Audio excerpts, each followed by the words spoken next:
Video call के दौरान लड़की ने कुछ अजीब देखा। उसके बॉयफ्रेंड के पीछे की इलेक्ट्रिसिटी बार बार चमक रही थी और वो बहुत तेजी से फ्लिकर हो रही थी। वो ध्यान से देखने ही वाली थी कि तभी वीडियो अचानक बंद हो गया। उसे बहुत अजीब लगा। लड़की उस वक्त अपने परिवार के साथ रात में एक यॉट पर थी। उसने सबको अपनी चिंता बताई। तभी उसके पापा ने समुद्र से कुछ अजीब सी आवाजें सुनी। वो तुरंत डेक पर गए और जो उन्होंने देखा देखकर हैरान रह गए। सैकड़ों वेल्स पागलों की तरह किनारे की ओर भाग रही थीं। पिता ने कहा, शायद तूफान आने वाला है, इसलिए व्हेल रास्ता भटक गई है। लेकिन किसी ने ये नहीं देखा कि जहाज का कंपास तेजी से घूम रहा था। अचानक एक बहुत बड़ी व्हेल ने जहाज से टक्कर मार दी। इंजन टूट गया और जहाज रुक गया। अब न सिग्नल था न कोई रास्ता, बस मदद का इंतजार। जहाज एक व्यस्त रूट पर था, लेकिन तभी कुछ अजीब चीज उनकी तरफ तेजी से आने लगी। कुछ सेकंड बाद आसमान से एक जलता हुआ स्टोन, एक तरह का वर्लपूल, समुद्र में गिरा। इससे पहले कि कोई कुछ समझ पाता, दूसरा विशाल वर्लपूल उनकी तरफ आया। वो सीधे जहाज से नहीं टकराया, लेकिन जब वो पानी में गिरा तो समुद्र में जबरदस्त झटका लगा और जहाज हिल गया। अब उनके पास एक ही रास्ता था, अंदर जाकर सुरक्षित रहना। लेकिन लहरें लगातार टकरा रही थीं और समुद्र खौलने लगा था।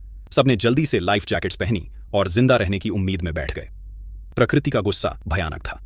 2 दिन बाद जब तूफान थमा तो परिवार बाहर निकला, लेकिन जो नजारा सामने था वो और भी डरावना था। समुद्र पूरी तरह गायब हो चुका था। चारों तरफ सिर्फ सूखी जमीन थी। जहाज के डेक पर मरी हुई मछलियां और बिखरे हुए समुद्री जीव पड़े थे। सबको लगा ये सपना है, लेकिन ये हकीकत थी। अब सबसे बड़ी समस्या थी, खाना और पानी भी खत्म होने वाला था। जाइमी, उनका बेटा, आसमान में रंग बिरंगे बलून्स छोड़ने लगा ताकि कोई उन्हें देखे और मदद भेजे। उधर उसके पिता जैक लगातार रेडियो से मदद मांग रहे थे। आखिरकार उन्होंने किसी से संपर्क किया। वो एक साइंटिस्ट था जो मीलों दूर फंसा हुआ था। उसने बताया कि पृथ्वी के मैग्नेटिक फील्ड में अचानक बदलाव आ गया है, जिससे ये भयानक तबाही हुई है।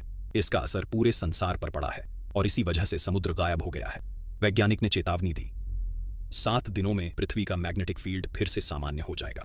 तब पानी वापस गिरेगा और समुद्र फिर भर जाएगा। तुम्हें जल्दी से किसी ऊंची जगह पहुंचना होगा, नहीं तो पानी तुम्हें यहीं डुबो देगा। अब उनके पास बहुत कम समय था।